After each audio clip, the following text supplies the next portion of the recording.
সুপ্রিয় দর্শক, সবাইকে স্বাগত জানাচ্ছি বিআরএস টাইমসের ভ্রমণ বিষয়ক আয়োজন ট্রাভেল টেলস পডকাস্টে। আপনাদের সঙ্গে রয়েছি আমি মাশফুল হাসান টনি।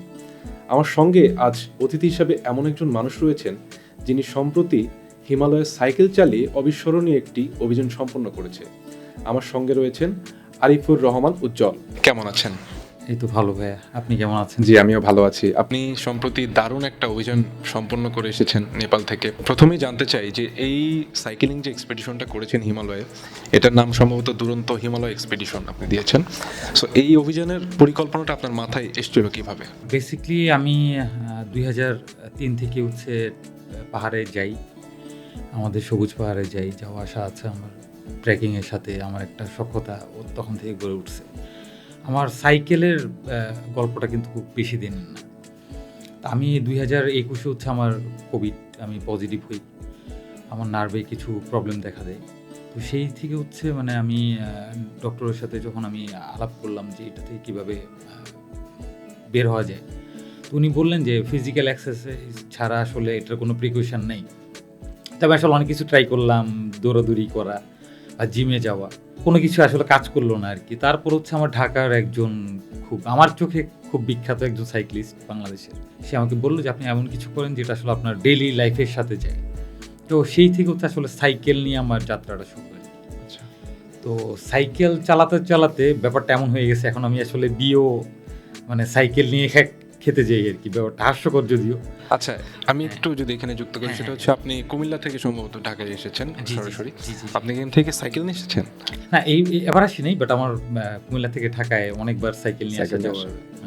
আচ্ছা, সো ওইখান থেকে মূলত আপনার এই হিমালয়ের অভিযানটার পরিকল্পনা আসে? মানে পরিকল্পনাটা আসলে মানে পরবর্তীতে আমরা হচ্ছে 2022-এ আমরা ভারতের একটা সাইক্লিং ক্লাবের সাথে আমরা একটা কমিউনিটি রাইড করার জন্য আমাদের পাশে যে স্টেট আছে ত্রিপুরা, আমরা সেখানে যাই, আমাদের কুমিল্লার একটা ক্লাব সহ। আচ্ছা, আমাদের প্ল্যান ছিল হচ্ছে মানে আমরা বাংলাদেশের যে ত্রিপুরা যে বর্ডার শেয়ার করে আমাদের 3টা জেলার সাথে, কুমিল্লা, ফেনী এবং খাগড়াছড়ি, আমরা ওই পুরোটা বর্ডার লাইন হচ্ছে আমরা সার্কিট করব। আমার বাংলাদেশ থেকে আমরা 3জন গিয়েছিলাম। একজন হচ্ছে আমার শ্রদ্ধেয় বড় ভাই, আমার সাইক্লিং পার্টনার, উনি ইউরোপের 21টা দেশে ওনার সাইক্লিংয়ের রেকর্ড আছে। প্লাস হচ্ছে বাংলাদেশের একজন সুপারস্টারই বলা যায়, অ্যাথলেট আলামিন আকিক, সে আমার অত্যন্ত কাছের একজন মানুষ। তো আমরা 3জন গিয়েছিলাম। তো আমরা প্রতিদিন যখন সাইকেল চালাতাম ওই ট্র্যাক শেষ করার পর হচ্ছে আমরা প্রতিদিন পাহাড়ের উপর বসে বসে বিভিন্ন ধরনের গল্প করতাম। তো একদিন হুট করে গল্পটা আসলো কি, আমরা তো বাংলাদেশের পাহাড় থেকে ভারতের পাহাড়ে চলে গেছি, আর কি করা যায়। আমি হুট করে মানে মনের অজান্তেই বলে উঠলাম যে আসলে হিমালয়। তখন আমরা আসলে জানতাম না যে হিমালয়ে নিয়ে সাইকেল নিয়ে হচ্ছে হিমালয়ে যাওয়া যায়, সেটা তখনও জানতাম না। এই যে একটা ফ্যাসিনেশন তৈরি হলো, আমরা ওখান থেকে আসার পর হচ্ছে আমরা বিশদভাবে হচ্ছে আমরা রিসার্চ শুরু করলাম যে আসলে। তো আমরা দেখলাম যে খুদ বাংলাদেশ থেকে হচ্ছে 2017 সালে অন্নপূর্ণা সার্কিট একটা সাইক্লিং প্রথম এক্সপিডিশন হয়েছিল।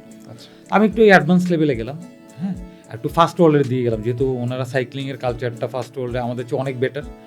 আমি দেখলাম যে আমার অত্যন্ত মানে সে আমার পরে আইডিয়াল হয়ে গেছে। ফ্রান্সের একজন সাইক্লিস্ট ছিলেন, professional cyclist, Omar D flesh. উনি দেখলাম যে গত 3 বছর আগে উনি এই 2টা ট্রেল হচ্ছে উনি সাইকেলে কমপ্লিট করেছে। তো ওটা দেখার পর আসলে আমাদের সাহসটা অনেক বেড়ে গেল আর কি। সেই থেকেই আসলে পরিকল্পনা, এই অভিযানের পরিকল্পনাটা আপনি করেছেন।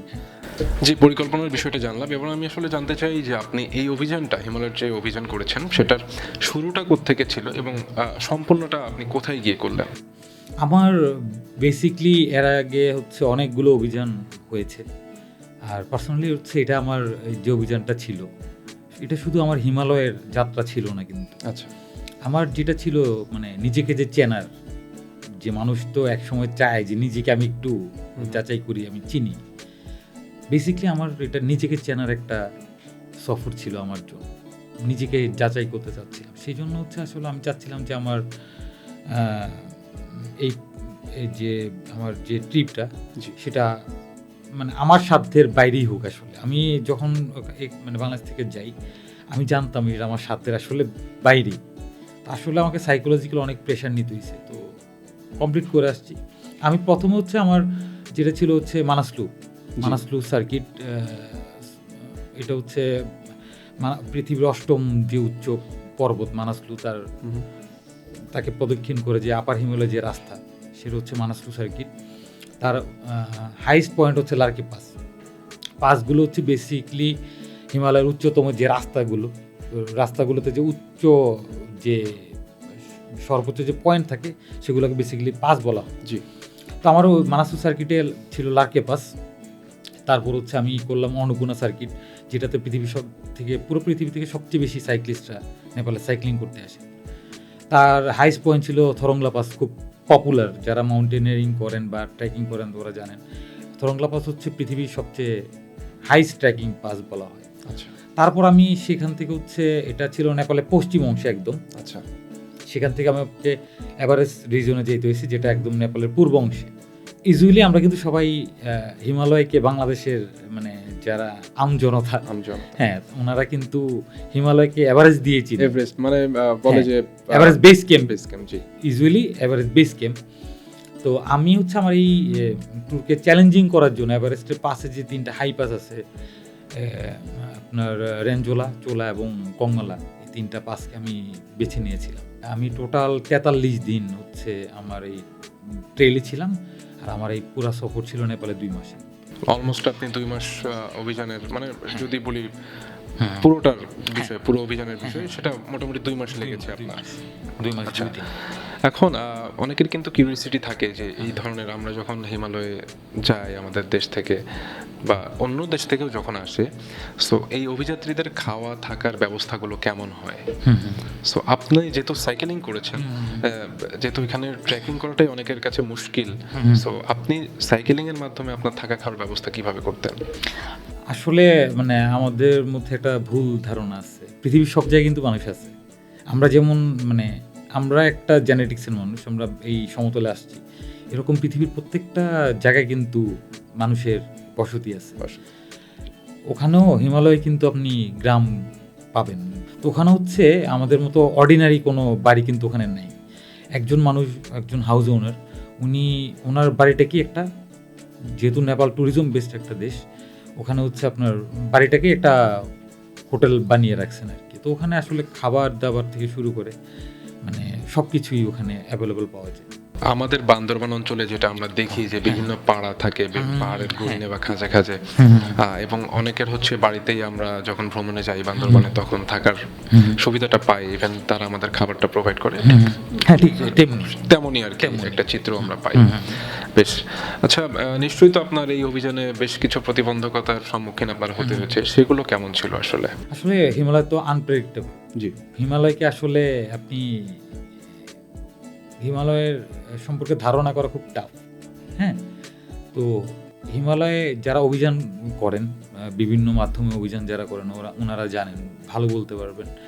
আসলে ওখানকার যে ওয়েদার যে কোনো সময় চেঞ্জ হতে পারে। যেমন আমি যখন গিয়েছিলাম অক্টোবরে, আমি এই গত 3 বছর এটা নিয়ে অ্যানালাইসিস করেছি। আমি যেটা দেখেছিলাম যে অক্টোবর মাসে হচ্ছে সবচেয়ে ভালো ওয়েদার থাকে হিমালয়ে। দুর্ভাগ্যবশত এই বছর অক্টোবরে মানে 12 মাসের মধ্যে অক্টোবরে সবচেয়ে বেশি খারাপ ওয়েদার ছিল এবং অনেক মাউন্টেইনার মারা গিয়েছেন এই সময়। আমি যখন যাই তখন হুট করে হচ্ছে ওয়েদার খারাপ হয়ে যায়। আমার 3বার হচ্ছে আমার লাইফ থ্রেটেনিং সিচুয়েশন চলে আসছিল। আমি যখন মানাসলু সার্কিটের সর্বোচ্চ যে পাস, লার্কে পাস, যখন আমি পাড়ি দিচ্ছিলাম, ক্রস করছিলাম, তখন আমার পাশেই অ্যাভালান্স হচ্ছিল। অ্যাভালান্স মানে হচ্ছে আপনার তুষার ধস যেটাকে বলে। অ্যাভালান্সের কিছু আপনার সাইড এফেক্ট আছে, যেমন ধরেন অ্যাভালান্স যখন হবে তখন আপনার এন্টায়ার এলাকা হচ্ছে অন্ধকার হয়ে যায়, মেঘাচ্ছন্ন হয়ে বৃষ্টি নামে। আর হিমালয়ের পাথর বা মাটি কিন্তু আমাদের মতো এত সলিড না, ওগুলো সব ভঙ্গুর। জি। আমার একটা লাইন ছিল, ঠিক রাস্তাটা ছিল 30 ফিট এরকম, ঠিক চাঁদের মতো। আমি যখন ওই রাস্তা, আমার এক পাশে হচ্ছে প্রায় 4000 ফিট খাদ, হ্যাঁ, আর আরেক পাশে হচ্ছে ঢাল, মানে ওই পাহাড়টার গা কেটে হচ্ছে এই রাস্তাটা বানানো হয়েছে। ওখানে জাস্ট ওই আমরা ছোটোবেলায় যে বাউন্ডারির উপর দিয়ে হাঁটতাম, জাস্ট এরকম একটা রাস্তা। আমি যখন সাইকেল নিয়ে ক্রস করতেছিলাম, আমি দেখলাম যে মানে ওখানে মাত্র একজন লোক পাস হওয়ার রাস্তা আছে, কিন্তু আপনি যখন সাইকেল নিয়ে ওখানে পাস করবেন আপনার কিন্তু 2জন মানুষের জায়গা লাগবে। জি। সাইকেলের জন্য একজন মানুষের জায়গা, প্লাস হচ্ছে আমার নিজের জন্য লাগতেছে। আমি হচ্ছে ঢালের দিকে দিয়ে হাঁটতেছিলাম, আমি যখন মাঝামাঝি আসলাম, এই জায়গাটা তো ব্যান্ড। জি। সাইকেল তো ব্যান্ড হয় না, আমি যখন মাঝামাঝি আসলাম, এই জায়গাটা একদম চাঁদার মতো শেপ। আমি যখন সামনে যাচ্ছিলাম, আমার সামনের চাকা হচ্ছে পাহাড়ের গায়ে আটকে যাচ্ছিল, আর সাইকেলের পিছনের যে চাকা আমাকে বাইরের দিকে পুশ করতেছিল। কিন্তু আমি তো বাইরে হচ্ছে আমার 4000 ফিট খাদ, আমার পিছনের চাকা হচ্ছে পাহাড়ের গায়ে লাগতেছিল, সামনের চাকা আমাকে বাইরের দিকে পুশ করতেছিল। আর এখন ছিল প্রচুর বৃষ্টি, মানে আমার পায়ের নিচ দিয়ে হচ্ছে বৃষ্টির ঢল, বৃষ্টি যাচ্ছে। ওই ঢলের সাথে হচ্ছে এই ছোট ছোট নুড়ি পাথর 4000 ফিট নিচে পড়তেছে, আমি দেখতেছি। তো আমি ওখানে স্টাক হয়ে গেলাম, সামনেও যেতে পারছি না, পিছনেও না, কারণ আমি সাইকেলও ছাড়তে পারবো না, কারণ সাইকেল হচ্ছে আমার ঢালের দিকে। সাইকেল যদি আমি ছেড়ে দিই, সাইকেল আমাকে নিয়ে হচ্ছে ওই 4000 ফিট নিচে চলে যাবে। আমি স্টাক হয়ে থাকলাম, এখানে সার্ভাইভ করা ছাড়া আসলে কোনো ওয়ে ছিল না। তো আপনি পাহাড়ে যতক্ষণ হাঁটবেন আপনার শরীর কিন্তু গরম থাকবে। জি। আপনি যখন দাঁড়িয়ে যাবেন আস্তে আস্তে আপনার বডি কিন্তু ফ্রিজিং হওয়া শুরু হয়। আর ওখানকার হিমালয়ের বৃষ্টি কিন্তু খুব, মানে কি বলবো, আপনি এটা আসলে ওটা ওখানে না থাকলে ফিল করতে পারবেন মানে না। বাংলাদেশের থেকে ওইটা আসলে বোঝা যাবে না। ঠান্ডা 2-3 গুণ বেড়ে যায় যখন বৃষ্টি হয়। আচ্ছা। আমি সাইকেল নিয়ে এভাবে দাঁড়ায় আছি ঢালের দিকে, আমার পিছনে কিন্তু খাদ, আমি যে কোনো সময় পড়ে যাব। আর যখন আপনার বডি ফ্রিজিং হবে আস্তে আস্তে, আপনার নার্ভ কিন্তু আস্তে আস্তে কাজ করা বন্ধ করে দিবে, হ্যাঁ, আপনি সেন্সলেস হয়ে যেতে পারেন। আমি চেষ্টা করতেছিলাম ওখানে সার্ভাইভ করে হচ্ছে ওখানে দাঁড়ায় থাকা। তো আমি 30 মিনিট ওখানে এভাবে দাঁড়িয়ে আছি, আমার বডি পুরো ফ্রিজিং হয়ে গেছে। আমার গায়ে ডাউন জ্যাকেটও ছিল না, কারণ ব্যাগের মধ্যে ডাউন জ্যাকেট, ওটা আমি বের করে যে পরবো, আমার হাত তো কলাপস, স্কোপ নেই।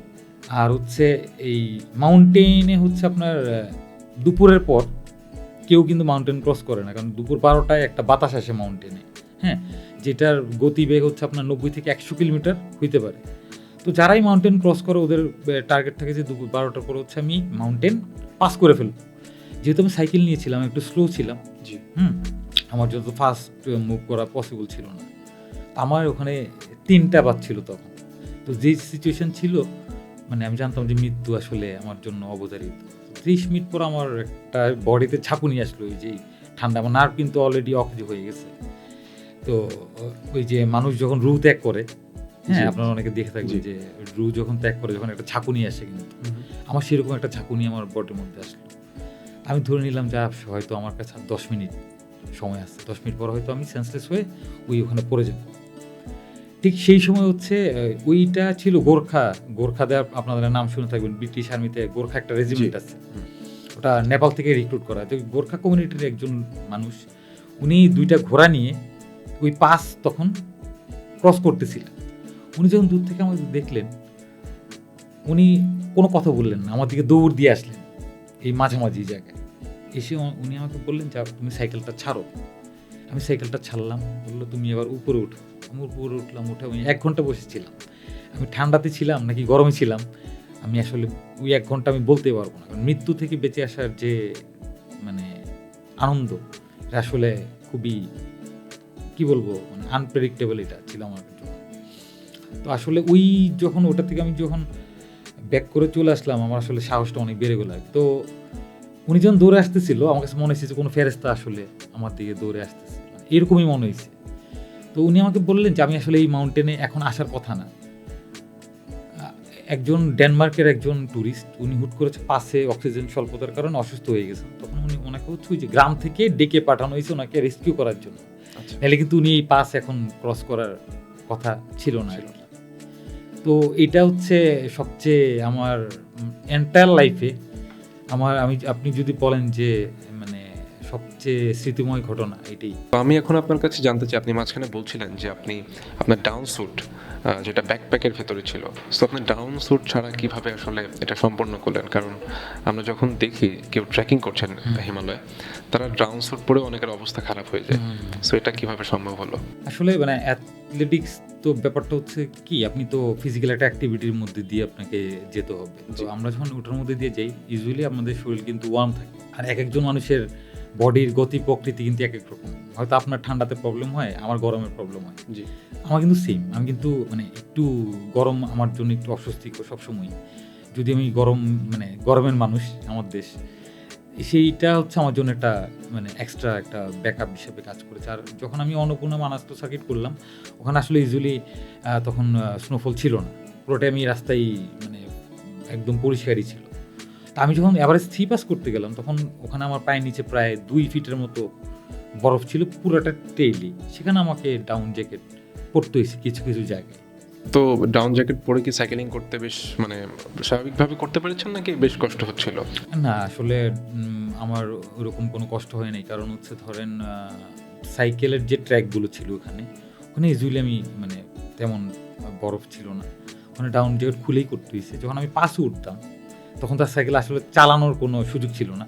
সাইকেল আমাকে কাঁধে নিয়ে উঠতে হইছে পাসগুলোতে, হ্যাঁ? তখন আসলে ডাউন জ্যাকেট পরেই উঠতে হইছে। কারণ ওখানে এক হচ্ছে প্রথমত হচ্ছে মানে ঠান্ডাটা কোনো প্রবলেম নেই, বাট যে সানবার্ন হবে সেটার জন্য আসলে ডাউন জ্যাকেট ইউজুয়ালি সবাই ইউজ করে আরকি। আচ্ছা, আপনি মানে সারাদিনে কত ঘন্টা সাইকেলিং করতেন? আচ্ছা আমি একটু মানে যুক্তি খণ্ডন করি। সবাই জি। ভাবতেছেন যে এটা আসলে সাইক্লিং কোনো ট্রিপ ছিল। আসলে এই জি। ব্যাপারটা আসলে এরকম না। আচ্ছা। এটা ছিল যেহেতু আমি ট্রেকিং এর মানুষ প্লাস জি। মানে সাইক্লিংও শুরু করছি। আসলে এটা হচ্ছে এই সাইক্লিং এবং ট্রেকিং এর একটা কম্বিনেশন। এটা আচ্ছা। শুধুমাত্র একটা সাইক্লিং এক্সপিডিশন কিন্তু আসলে ছিল না। সেই কারণে আমরা নাম দিয়েছিলাম দুরন্ত হিমালয় এক্সপিডিশন। নট দুরন্ত বাইসাইকেল এক্সপিডিশন কিন্তু ছিল না জি, এটা। আমরা ওই নামটা এই কারণে ঠিক করেছিলাম যে আসলে আমরা যে সাইকেল ইউজ করি এগুলো এমটিবি বলে, এগুলো MTB, জি। Mountain bike. জি। এগুলো কিন্তু ওই পাহাড়ে চালানোর জন্য। তো আপনি তো হিমালয়ের মতো একটা এরকম ডিফিকাল্ট একটা টেরেনে আপনি সাইকেল পুরোটা চালাতে পারবেন। আমার পুরো ট্র্যাক 819 কিলোমিটার ট্র্যাকের মধ্যে আমার সাইকেল চালাতে পেরেছি মাত্র আমি 40% রাস্তা। বাকিটা আমাকে সাইকেল ঠেলে বা কাঁধে নিয়ে এভাবে আমি যেতে হয়েছে। আরিফুর রহমান, আমরা অনুষ্ঠানের একদমই শেষ পর্যায়ে। তার আগে আমি আপনার কাছে জানতে চাই যে যারা তরুণ রয়েছেন, সাইকেলিং করছেন এবং করবেন, সেটা হিমালয় হোক, আলপসে হোক কিংবা বিভিন্ন দেশে হোক, তাদের জন্য আপনার কি পরামর্শ রয়েছে? সাইক্লিং তো বেসিকলি অ্যাথলেটিক্সের একটা পার্ট মাত্র। সব কিছুই কিন্তু অ্যাথলেটিক্সের অংশ।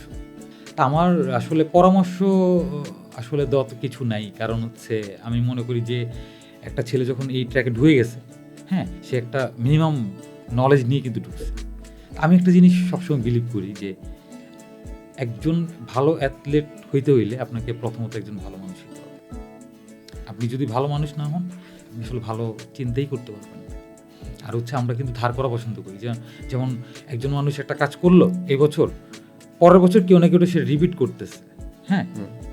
আর আমার কথা হচ্ছে আপনি রিপিট করেন কোনো অসুবিধা নেই, বাট ওই যে অ্যাটলিস্ট 50 বা 60% নলেজ নিজে গ্যাদার করে হচ্ছে আপনি আরেকজনের হেল্প নেন। তখন দেখা যাবে যে আপনার জন্য ট্র্যাকটা অনেক বেশি ইজি হয়ে যাবে।